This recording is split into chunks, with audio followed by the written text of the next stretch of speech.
सप्तम अध्याय के चतुर्थ पाद में हम सब चल रहे हैं। आज के पाठ में सूत्र है अस्य च्वौ। अस्य षष्ठी का एक वचन, च्वौ सप्तमी का एक वचन। च्वौ ऊपर से निवृत्ति किसकी आ रही है? ई घ्राधमोह से ई की निवृत्ति आ रही है, जो कि 33 तक जाएगी, अर्थात अगले सूत्र तक जाएगी। चलिए अर्थ करेंगे आप लोग। च्वौ पर अतः अस्य, अस्य से क्या होगा? इसका, इसको, अस्य घ्राधमः। च्वी के परे रहते घ्राधमा कैसे होंगे? च्वी प्रत्यय तो प्रातिपदिकों से होता है। अस्य का फिर वहीं पे आप लोग गलती कर रहे हैं। हाँ, च्वौ पर अतः अवर्णान्तस्य अंगस्य ईत्वं भवति। सूत्र कितनी बार आ चुका है? च्वी के परे रहते अवर्णांत अंग को ईकार आदेश होता है। उदाहरण बनेगा शुक्ली भवति, शुक्ली स्यात्, खट्वी करोति, खट्वी स्यात्। अवर्णांत अंग लिया गया है ना, उसमें अ भी आ जाएगा और आ भी आ जाएगा, इसलिए दोनों का उदाहरण आपको दिया गया। इसके अतिरिक्त जो होंगे उनमें पिछले सूत्र से क्या हो गया था? कल के पाठ में आपने पढ़ा था च्वौ च ना, कि च्वौ परतः दीर्घो भवति। तो च्वी के परे रहते अन्यों में दीर्घ हो जाएगा, अवर्णांत अंगों को ईकार आदेश हो जाएगा। च्वी प्रत्यय त्रिभुवस्तियों के संपद्य कर्तरी च्वी से होता है। आगे चलें। क्यचि च, क्यचि सप्तमी का एक वचन, च अव्ययपदम। अस्य की निवृत्ति आ रही है, 35 तक जाएगी। अर्थ करिए सूत्र का। क्यचि परतः अवर्णान्तस्य अंगस्य हाँ, क्यचि परतः, क्यच के परे रहते अवर्णांत अंग को ईकार आदेश हो जाता है। उदाहरण बनाइएगा। पुत्रीयति, खट्वीयति, घटीयति, मालीयति। सुपात्मनः क्यच से क्यच प्रत्यय होता है। आत्मनः पुत्रम इच्छति थी, पुत्रीयति, तो पुत्रम आगे क्यच, फिर वही सुपधातु प्रातिपदिक और फिर अंतर्वर्ती विभक्तियों का उससे लोग करके पुत्र या, अब ये सूत्र लग जाएगा। क्यच के पहले अवर्णांत अंग को ईत्व होगा, तो पुत्रीय सनाद्यंता धात्वा शब्द पुत्रीयति। अशनायो धन्य धनाया बुभुक्षा पिपासा गर्भेषु। अशनायो धन्य धनायाः षष्ठी का एक प्रथमा का बहुवचन, बुभुक्षा पिपासा गर्भेषु सप्तमी का बहुवचन। ठीक है ना। समास करेंगे। अशनायश्च उदन्यश्च धनायश्च इति अशनायो धन्य धनायाः। बुभुक्षा च पिपासा च गर्भश्च इति बुभुक्षा पिपासा गर्भाः तेषु बुभुक्षा पिपासा गर्भेषु। ठीक है। तो यहाँ पर क्या है? ये निपातन है। अशनाय, उदन्य, धनाय इत्येते शब्दाः निपात्यन्ते यथा संख्यम बुभुक्षा पिपासा गर्ध इत्येतेषु अर्थेषु। ठीक है ना। तो यहाँ पर क्या है कि अशनम इच्छति थी, अशनायति है, तो अशनायति ने बना करके उनके अशनाय शब्द दिया। तो अशनाय का अर्थ क्या हो गया? बुभुक्षा, है ना। तो अशनम इच्छति मतलब भूख लग रही है तो कोई खाना चाह रहा है। कई बार होता है कि भूख नहीं तो भी जिह्वा के वश है, कोई अच्छी चीज दिख गई तो खाने का मन कर गया, वो यहाँ नहीं लेना आपको। अशनम इच्छति है ना, तो अश भोजन से अशनम बनता ही है। तो यदि भूख लगी हो और फिर भोजन यदि चाह रहा है व्यक्ति, तो उसके लिए यहाँ पर ये अशनाय शब्द है। तो यहाँ पर क्या था? वस्तुतः अशन आगे क्यच, इससे ईत्व की प्राप्ति थी किससे? क्यचिच से, इसने आत्व कर दिया निपातन से, तो क्या बन गया? अशनाय। ठीक है। उदन्य, उदकम इच्छति, प्यास लगी है तो पानी पीना चाह रहा है, तो उदकम इच्छति। यहाँ पर क्या हो गया?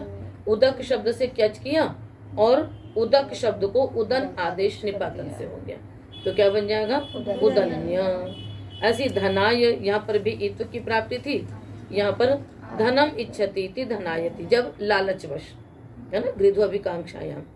तो अशनायति बुभुक्षा में, और वैसे क्या बनेगा? यदि बुभुक्षा नहीं, कोई चीज खाना चाह रहे हैं तो अशनीयति, है ना। इसी प्रकार से प्यास नहीं लग रही फिर भी कुछ पीने का मन कर गया, तो वहां के लिए बनेगा उदतीयति, किंतु यदि प्यास लगी है तो उदन्यति। तो ये सूक्ष्म अंतर है। अशनायति बुभुक्षायाम, अशनीयति है ना, पिपासायाम नहीं, स्वादु है ना, स्वादु में। ठीक है, समझ में आ गया? तो अशनाय चतुर्थी का एक वचन मत कर लेना।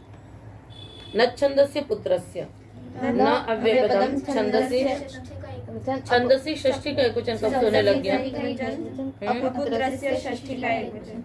ठीक है, ये सारे कैचिचा के अपवाद चलेंगे भी, है ना। चलिए, न पुत्र अपुत्र तस्य अपुत्रस्य, पुत्र वर्जितस्य अवर्णान्तस्य अंगस्य छंदसी विषये कैचि परतः यदुक्तम तन्न भवति। पुत्र वर्जित कोई भी अवर्णांत अंग को कैच के परे रहते जो कहा गया वो नहीं होगा, यानी जो ईत्व कहा गया है वो नहीं होगा। तो क्या बनेगा? और दीर्घत्व भी कहा था ना, किससे? अकृत्यकार के परे रहते, उधर दीर्घ हो रहा था। चौच से तो चुई के परे रहते हैं, अकृत दीर्घ से, तो दोनों ही कार्य नहीं होंगे। तो मित्र युहु संस्वेद युहु पुत्रान जिगाति सुम्न युहु, है ना। तो न तो दीर्घ होगा, ईत्व भी नहीं होगा। कोई सोचे दीर्घ हो जाएगा, कहते वो भी नहीं होगा, न ईत्व होगा न दीर्घ होगा, यानी जैसा है वैसा ही रहेगा। तो मित्रम इच्छति थी मित्र युहु, तो मित्र आगे कैच, फिर यहाँ पर क्या छंद से लग जाता है, कैच प्रत्यांतों से उ प्रत्यय होता है। तो मित्र युहु संस्वेद युहु देवान जिगाति सुम्न युहु, तो ईत्व और दीर्घ दोनों का ही निषेध हो गया। आगे दुरस्युर द्रविणस्युर वृषण्यति ऋषण्यति, दुरस्यु प्रथमा का एक वचन, द्रविणस्यु प्रथमा का एक वचन, वृषण्यति क्रियापदम, ऋषण्यति क्रियापदम, इत्येतानि शब्द रूपाणि निपात्यन्ते कैचि परतः छंदसि विषये। दुरस्युः द्रविणस्युः वृषण्यति ऋषण्यति शब्द निपातन किए जा रहे हैं। तो दुरस्यु क्या है? दुष्ट शब्द को दुरस आदेश, दुष्टम इच्छति थी दुरस्युः, तो दुष्ट शब्द के स्थान पे दुरस आदेश या दुरस्य बन गया, क्या छंदसी से वो प्रत्यय हो जाएगा, दुरस्युः। द्रविणम इच्छति थी द्रविणस्युः, तो यानी ईत्व की प्राप्ति थी, ईत्व न होकर के दुष्ट शब्द को क्या हो गया यहाँ पर, नहीं दुरस आदेश, और द्रविण शब्द को द्रविणस आदेश हो गया, तो क्या बन गया द्रविणस्युः। वृष शब्द को वृषण आदेश हो गया निपातन से, तो क्या बन गया वृषण्यति, और रिष्ट शब्द को ऋषण आदेश हो गया, तो बन गया ऋषण्यति।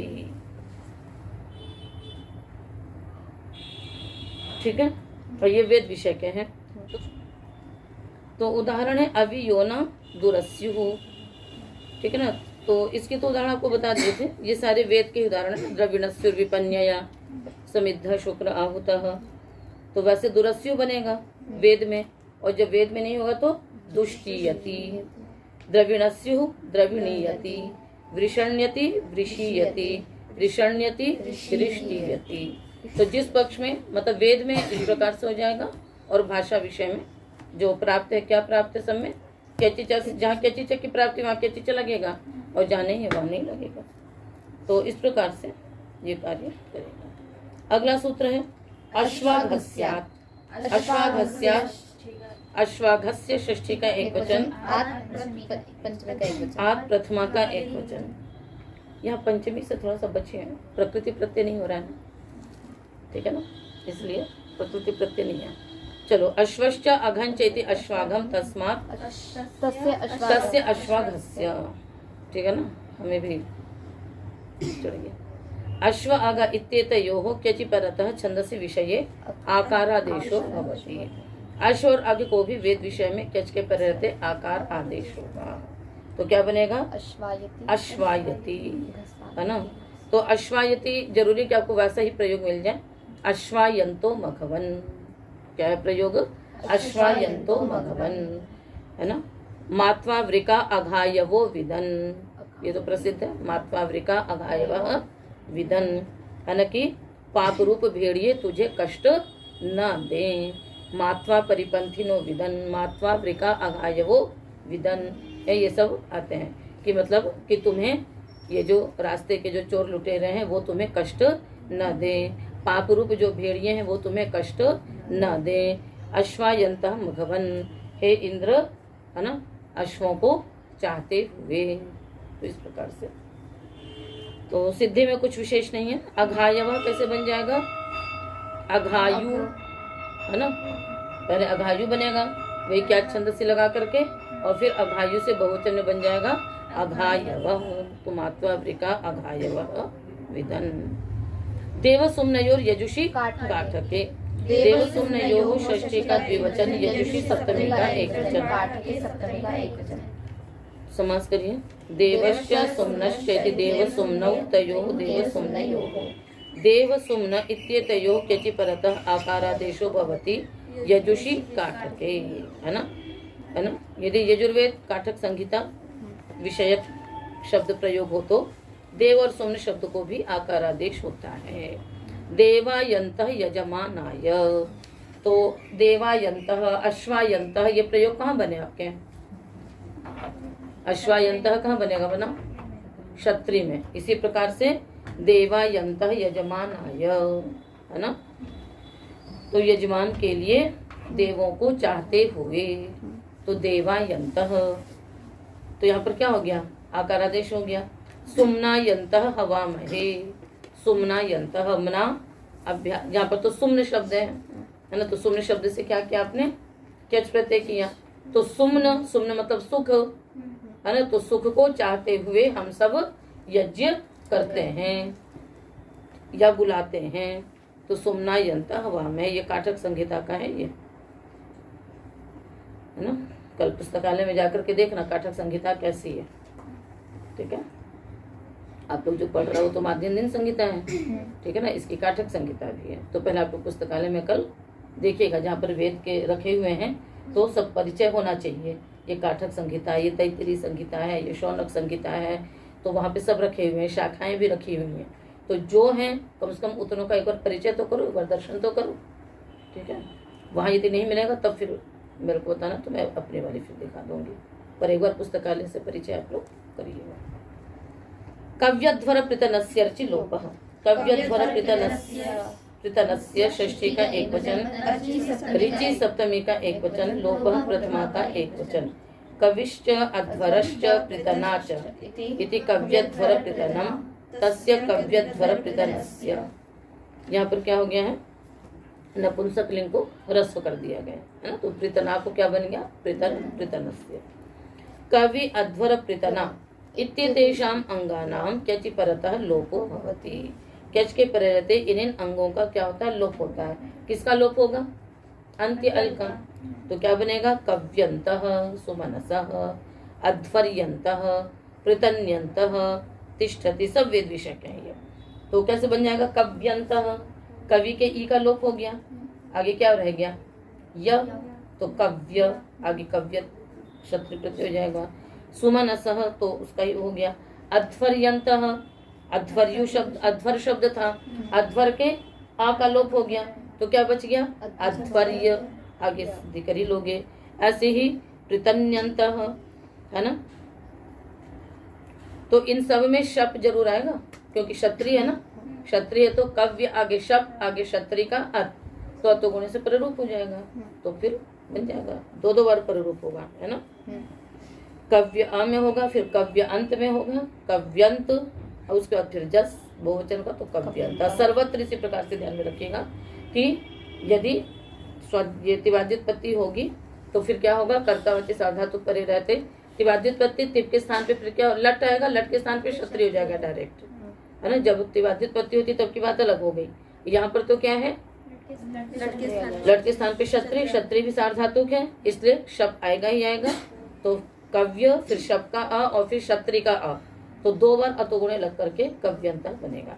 सर्वत्र यही स्थिति आएगी। तो ये क्यच का प्रकरण आपका समाप्त हुआ। इसको ध्यान में रखना चाहिए, क्योंकि क्यचिच से इत्व की प्राप्ति, किंतु जहाँ जहाँ वेद विषय में अपवाद है वो इस कारण से है। द्यति स्यति मास्था मित्ति किति। फिर आगे हम लोग धातुओं में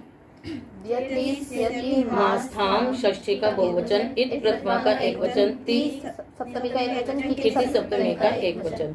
द्यतिश्च स्यतिश्च माश्च स्थाश्च इति द्यतिस्यति मास्थाः तेषां मास्थाम्। अर्थ करेंगे। दो अवखंडने शो अंतकर्मणि मांग माने स्थागति निवृत्तौ इत्येतेषाम् अंगानाम् इकारादेशो भवति तकारादौ किति प्रत्यये परतः। तकारादि कित प्रत्यय के परे रहते इन अंगों को इकारादेश हो जाता है। ठीक है, आगे तो कैसे उदाहरण बनाइए। द्यति है ना, दो खंडन का, जैसे निर्दिता निर्दितवान, निर्दिता निर्दितवान। स्यति का क्या बनेगा, अवसितः अवसितवान। निर्दितः मतलब काटा, खंडित किया।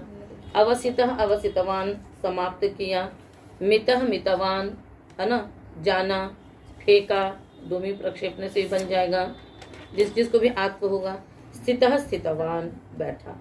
तो सिद्धि में कुछ विशेष नहीं है, निष्ठा प्रत्यय हो रहा है सब में, और उसके पश्चात इत्व हो जाएगा तो दिता दितवान। ठीक है ना। और सभी धातुएं आपकी कैसी हैं, जिनको आकार आदेश होता है। हाँ, आकारादेश तो हो जाएगा, अनिट है ना।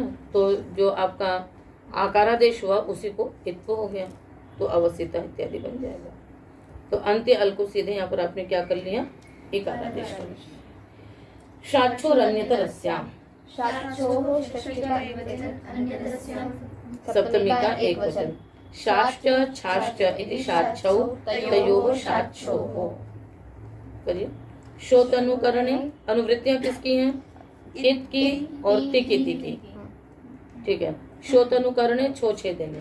इत्येतयोः इकारादेशो भवति तकारादौ किति प्रत्यय परतः अन्यतरस्याम। इन दोनों धातुओं को भी इकारादेश होता है तकारादि कित प्रत्यय के परे रहते विकल्प से। तो शा से बनेगा निशितम, विकल्प से निशातम। निशितवान निशातवान। अवच्छितम अवच्छातम। अवच्छितवान अवच्छातवान। तो जिस पक्ष में हुआ है ना उस पक्ष में निशितम, नहीं हुआ तो निशातम। ठीक है। और अवच्छितवान में तो कागम हो गया, अवच्छितवान अवच्छातवान। छेद से तो कागम हो जाएगा, विशेष कुछ ऐसा नहीं है।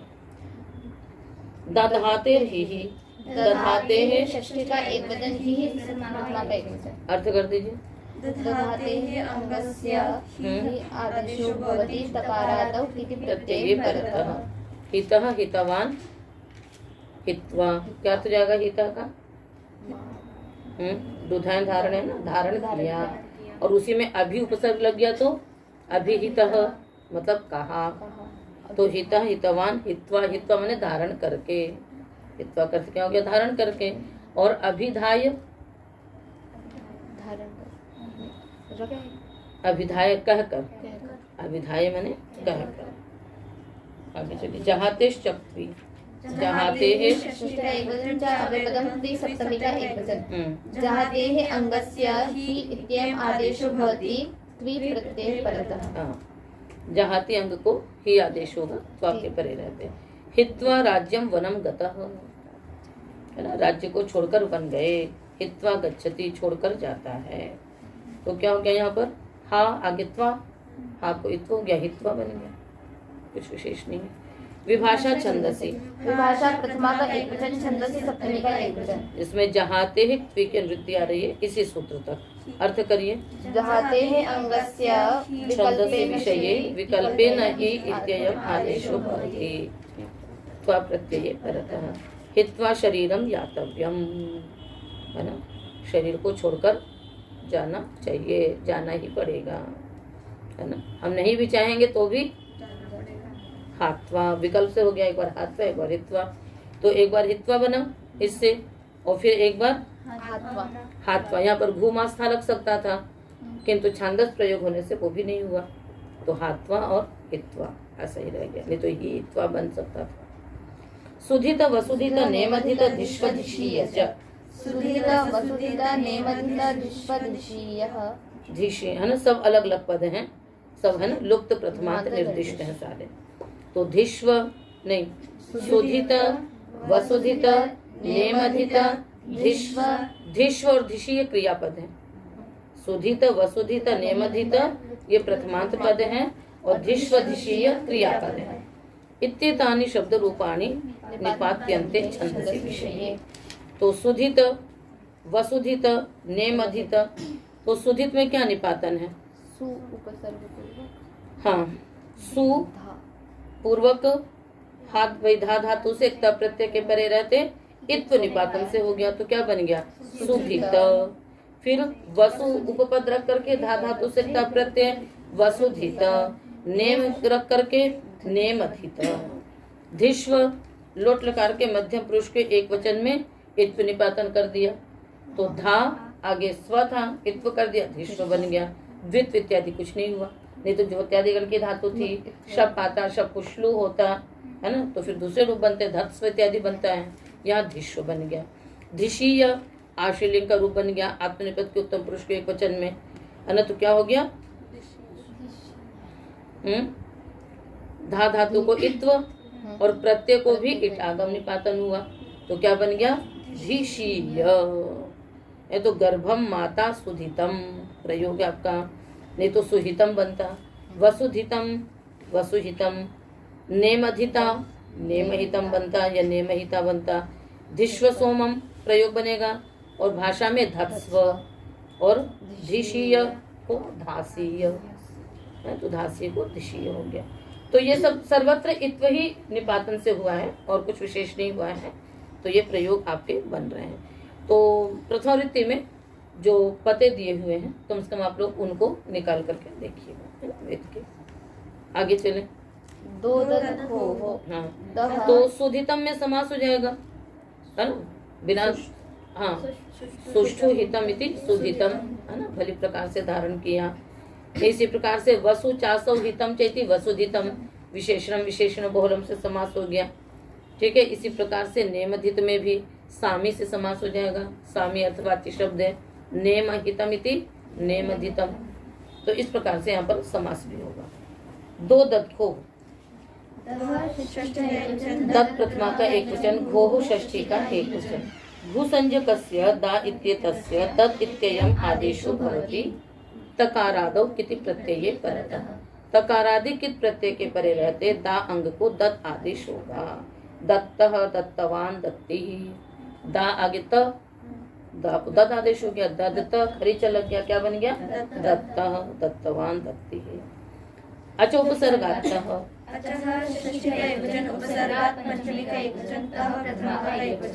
अर्थ करिए सूत्र का। ऊपर से अनुवृत्ति किसकी आ रही है पहले देख लीजिए, दह और घो, हाँ वही दह और घो की आ रही है, दद की नहीं आ रही है। अर्थ होगा सूत्र का, अजंताद उपसर्गात उत्तरस्य घू संज्ञकस्य दा इत्येतस्य स्थाने तकारादेशो दा इत्येतस्य अंगस्य त इत्ययम् आदेशो भवति। ठीक है ना, इसको थोड़ा सा आप लोगों को स्थिति से समझना होगा। कहते हैं कि अजंत उपसर्ग से उत्तर घू संज्ञक दा को क्या हो जाएगा ता आदेश होगा, तकारादि कित प्रत्यय के परे रहते। ठीक है, तो उदाहरण बनेंगे अवत्तम, प्रत्तम, नीतम और परीतम। ठीक है, तो देखिए यहाँ पर वस्तुतः क्या है, ता में जो आकार है वो मुख सुखार्थ है, पूरा ता आदेश नहीं होगा, क्या आदेश होगा हलंत आदेश होगा। हम अवत्तम बना रहे हैं, ठीक है, अब उपसर्ग रखा आपने, अब आगे दा आगे त, तकारादि कित प्रत्यय परे है, दा को आदेश होगा तो अलंत्य से क्या हो जाएगा अंत्य के स्थान पे होगा, तो आ के स्थान पे क्या होगा, पहले वाले सूत्र में दा के स्थान पे दद आदेश हो रहा था, तो जो दद था वो अनेकाल था, इसलिए पूरे दा के स्थान पे दद आदेश हुआ था। ठीक है, यहाँ पर क्या होगा अंत्य के स्थान पे ता आदेश होगा। ठीक है, अब यहाँ पर खरीचा लग जाएगा तो क्या बन जाएगा अवत्तम, तो डबलता हो गया अवत्तम। ठीक है, अब यहाँ पर एक सूत्र और लग सकता है, क्या लगेगा बताओ, यहाँ पर यदि हमने इसको द्वित्व कर दिया, इसको हमने क्या कर दिया द्वित्व कर दिया, अनचिचा से क्या कर दिया हमने इसको अनचिचा से द्वित्व किया। अनचिचा क्या कहता है, अनच के परे रहते यर को द्वित्व होता है, तो फिर यहाँ पर हमने इस अनच के परे रहते इस यर को द्वित्व किया। अब यहाँ पर चार चार हो गए, अब त और ये तब। अब हम यहाँ पर क्या लगाएंगे खरीच, ये बहुत मजा भी आता है कई बार जब द्वित्व करते जाओ। ठीक है ना, ऐसे संस्कर्ता में हो जाता है, वो भी पढ़ोगे 8वें अध्याय के तृतीय पाद में, उधर भी पढ़ा था ना सूत्रकांत पूर्व में। अब हम झरोझरी स्वर्ण लगा देंगे, स्वर्ण झर के प्रति एक झ का लोप किया। फिर सवर्ण झर के परे रहते एक झकर लोप कर दिया, कितने बन गए? अवत्तम रहेंगे। ठीक है, इसी प्रकार से प्रथम, ठीक है ना, प्रथम अवत्तम में हो गया। अब उसके बाद आपका है नीतम और परितम। तो नीतम में दीर्घ किससे हो जाएगा बताइए? तकार तो आपके 2 तकार ही रहेंगे, बाकियों का तो क्या कर देंगे हम लोग? लोप कर देंगे। तो उसके बाद एक सूत्र है दस्ती। क्या है सूत्र? दस्ती, है ना, सप्तम अध्याय के द्वितीय पाद में आया था, क्यों नहीं आया था? षष्ठ अध्याय के तृतीय पाद में आया था। ठीक है, तो उससे क्या होता है?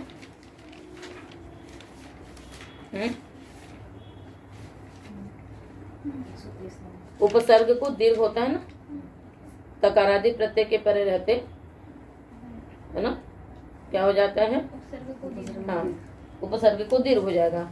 तो नीतम और परितम वहां पर हो जाता है। तो नीतम परितम में क्या हो जाता है?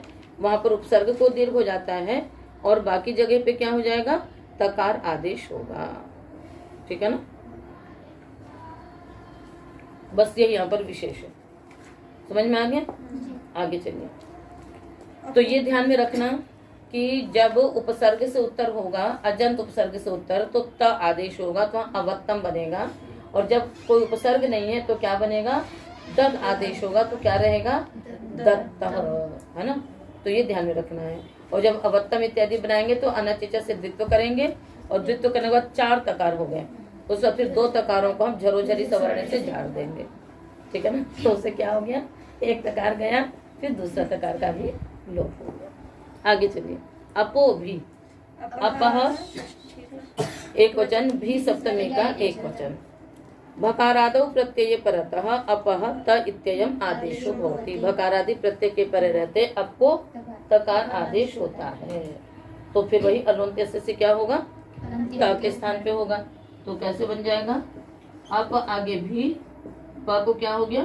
त, फिर उसका झलाम, झलाम, झलाम, झशी, उससे क्या हो जाएगा? द। झलाम जशवंत नहीं लगेगा ना, क्योंकि पदांत नहीं है यहाँ पर। झलाम जश जश लग जाएगा। तो अद्भि ही अद्भ्य बन जाएगा। अच्छा, इसके रूप चलाइए जरा सा। हाँ, तो चलाइए।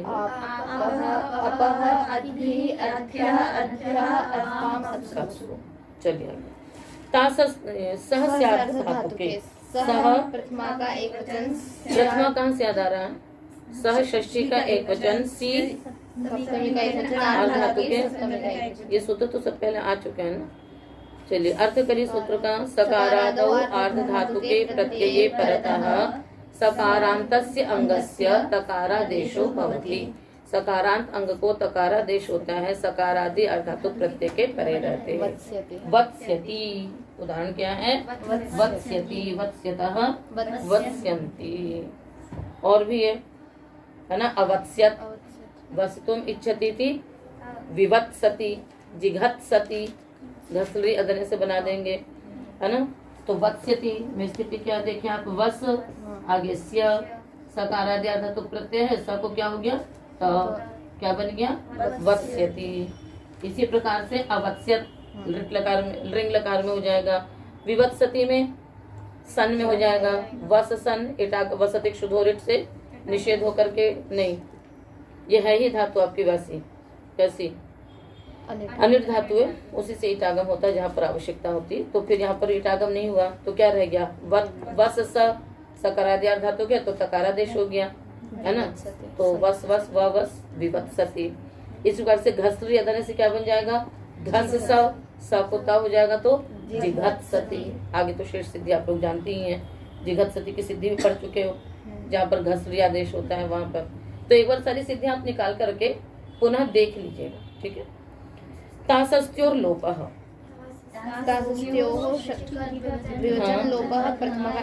हाँ, स के लुत्ती आ रही है। ताश्च अस्तिष्ठेति तासस्ति तयोः तासस्त्योः। तासस्त्यो सकारस्य लोपो भवति। तास और अस्ति के सकार का लोप होता है। सकारादौ अर्ध धातु के, सकारादौ प्रत्यय परतः, अर्ध धातु के नहीं है, सकारादि प्रत्यय के परे रहते तास और अस्ति के सकार का करतासी, करतासे, पठितासी, पठितासे, तो सब जगह हो जाएगा ना पठितास, आगे सी, कहाँ से आएगा तास, से तास से रिलेटेड हो, तो पठ इट तास सी, तास के सकार का लोग पठितासी, करतासी, हरतासी बन जाएंगे। और अस्थि का होगा जैसे असी, अस आगे अस्तिस्तः संति रूप बनाते हैं ना, अस्तिस्तः संति, असिस्तः स्था, तो अस आगे सिप, अब ये सकारादि प्रत्यय पर है, आर्धातुक लगाएंगे तो यहाँ पे लोप नहीं हो सकता है, तो अस के सकार का क्या हो जाएगा, लोप हो जाएगा। क्या बन गया, अस आगे असी, असी बन गया। आगे चले, व्यति से, व्यति से कैसे रूप बनेगा बना, वी अति पूर्वक, अस धातु है ना, फिर उसके बाद यहाँ गाते स्थान कहाँ लगेगा, थासह से, तो अस आगे से, फिर स्नसोरल लोप से अस्थि के आकार का लोप, और तासस्त्य लोप से सकार का लोप, क्या रह गया, केवल से बस रह गया, व्यति से। ठीक है, अधिप्रभृतिभ्यः शप भी लगेगा, अस शप आगे है ना, वहां पर लगेगा, तो 80 के लिए लगेगा। आगे चले, रीचा, री सप्तमी का एक वचन प्रथम, तासस्त्य लोप के वृत्ति आ रही है, सह के और अंगस्य की आ रही है। रेफादो प्रत्यय परतः तासह तासे अस्तेष्ट सकारस्य लोपो भवति, रेफादि प्रत्यय के परे रहते भी तास और अस्थि के सकार का लोप होगा। कर्तारव कर्तारह में लोप होगा, और अध्येतारव अध्येतारह है ना, तो अध्येतारव अध्येतारह में क्या है, अस्थि है, तो फिर हाँ, तो यहाँ पर नहीं मिला, वो अनुवृत्ति उस प्रकार से आ रही थी, इसलिए यहाँ पर लगा दिया। ठीक है ना, क्योंकि अस धातु से रेफादि प्रत्यय के परे रहते तो आपको भू आदेश हो जाना है, किससे हो जाना है, अस्थिर भू से, इसलिए यहाँ पर वो तासस्त्यो एक साथ पढ़ा हुआ था, इसलिए उसकी वृत्ति यहाँ पर हम ले आए। ठीक है ना, अगले सूत्र के लिए आवश्यक है ह एति, षष्ठा का एक वचन, एति तासस्त्यो सकारस्य हकारादेशो भवति एति परतः, तास और अस्थि के सकार को हकारादेश हो जाता है। तब यहाँ पर जब हकारादेश कह दिया तो लोप की वृत्ति हटा देंगे, तो क्या बन जाएगा, करता है, आत्मने पद में हो गया, हकारादि प्रत्यय है ना, तो यहाँ पर इसने क्या बोला, एकार के परे करता है बनाइए, करता है, कर्तास्व है, कर्तास्व है, कर्तास आगे इट अपने पद का, ई को आपने प्रेरक से ए कर दिया, और फिर तास के सकार को क्या कर दिया, हा कर दिया, क्या बन गया, करता है, बना नहीं बना, बन जाएगा। और इसी प्रकार से व्यति है, वहां पर भी वही स्थिति रहेगी, है ना, अस के आकार का लोप हो जाएगा, और स को हा आदेश हो जाएगा, तो व्यति है बन जाएगा, तो करता है और व्यति है। ये वर्णयोर दीधी वेव्योः, ये वर्णयोः षष्ठी का द्विवचन दीधी, ये वर्णयो, हाँ, ये वर्णयोः सप्तमी का द्विवचन, दीधी वेव्योः षष्ठी का द्विवचन, यश्च इवर्णश्च इति ये वर्णौ, तयोः ये वर्णयोः, दीधीश्च वेवीश्च इति दीधी वेव्यौ, तयोः लोप और अंगस्य की वृत्ति है। अर्थ होगा सूत्र का, दीधीं दीप्ति देवनयोः वेवीं वेतिना तुल्ये इत्येतयोः इवर्ण है ना, यकारादौ इवर्णादौ च प्रत्यये परतः, यश्च इवर्णश्च किया था ना आपने, तो यकारादौ इवर्णादौ च प्रत्यये परतः लोपो भवति। कहते हैं दीधीं और वेवीं के है ना, इनका लोप होगा, लोप होगा किसका, गोलंत्य का होगा, यकारादि प्रत्यय परे हो अथवा इवर्णादि प्रत्यय परे होगा, तो आदिध्यगतः आवेव्यगतः, को आपने लेप किया तो दीधी के ई का क्या हो गया, लोप हो गया, तो आदिध्यगतः आवेव्यगतः, आदिध्यते आवेव्यते, है ना, यहाँ पर भी क्या हो गया, आदिध्यते कर्मवाच्य में यक आ गया, और इवर्णादि में आदिधिता आवेविता, तो आदिधिता में क्या प्रत्यय परे है, हैं, आदिधि शब्द बनाइए, विधि लिंग का है ना, आ दीधी शब्द का आ, सीयुट का सी, आगे सुट का सकार, आगे इट इटोत से उसको आकार कर लिया। अब यहाँ पर आपने क्या किया कि लिंगा सलोप अनंत्य से दोनों अनंत सकारों का लोप कर दिया, तो क्या बच गया? हाँ, आ दीधी, हाँ, शब का तो लुक हो जाएगा दादीगण की धातु होने के कारण से। तो अब क्या रह गया? आ दीधी ई, आगे अ, ठीक है। इवर्णादि प्रत्यय पढ़ते ई का लोप हो गया, तो ये वाला ई गया। अब क्या रह गया? बनाया क्या हमने? आदि धी त, है ना। तो इटोत का वहां बनाइए, आप त में बनाइए, प्रथम पुरुष के एक वचन में बनाइए। कहाँ पर बनाइए? प्रथम पुरुष के एक वचन में बनाइए। तो इवर्णादि प्रत्यय के पहले ई का लोप हुआ, ये वाला ई उसमें मिल गया, ठीक है। तो क्या बन जाएगा? आगे ता आ जाएगा, तो आदि धीत। इसी प्रकार से आवे वीत। सीधी समझ में आई? ठीक है ना। आदिधिता में तो कुछ विशेष नहीं है। आदिधि इट, आगे तासडा, तासडा का आपका डित टीभा का लोप करके ता बन गया। आदिधि इट ता, वहां पर भी बनेगा आपका ना आदिधिता। कहाँ पर? लोट लकार में, वहाँ इटागम होगा। इटागम होगा तो इधर का दीधी का जो ई है वो चला जाएगा, तो आदिधिता, ठीक है। इसी प्रकार से यहाँ पर भी क्या हो जाएगा? आ दीधी सीयुट सकार, सुट का सा है, दोनों सकार का लोप हो गया। ई इवर्णादि प्रत्यय परे मिला, तो फिर क्या हो गया? इवर्णादि प्रत्यय के प्रति इधर दीदी के ई का लोप हो गया, तो क्या बन गया? आदिधीत, ठीक है। या का तो लोप हो ही जाएगा, लोप भी और बली से कोई विशेष नहीं है। तो आदिधीत आवे वीत, ठीक है। तो बस पाठ को यहीं पर ही बंद करते हैं, कल से आगे नया प्रश्न प्रारंभ करेंगे।